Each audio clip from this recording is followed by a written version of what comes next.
you getting the error in the new Nvidia app saying a supported game is required to use this feature? This app, which replaces GeForce Experience, has some great features, but occasional bugs like this can get in the way. Don't worry, I've got you covered. In this video, I'll walk you through step-by-step solutions to fix this issue. Let's get started. First, open the Nvidia app. Once it's open, click on the cog icon and look for the in-game overlay setting. Make sure this feature is toggled on, as it's required for certain game-related tools to function properly. Once you've done that, close the Nvidia app. Press the Windows key, search for Services and open the Services app.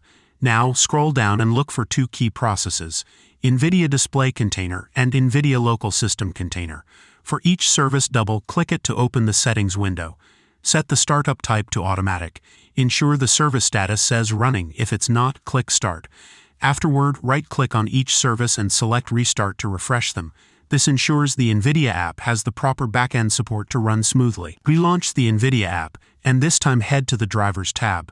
Click Check for updates to ensure your graphics drivers are up to date. If you're already running the latest drivers, select Reinstall Driver.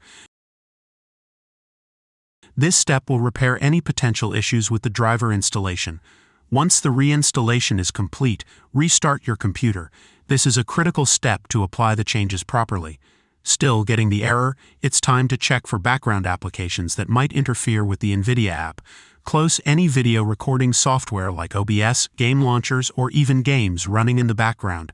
These can sometimes conflict with the app's functionality, preventing it from detecting supported games.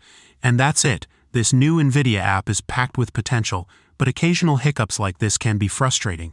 Hopefully, one of these steps helped you fix the issue. If you found this video helpful, please drop a like and subscribe. It really helps the channel. Let me know in the comments if you have any questions, and I'll see you in the next one.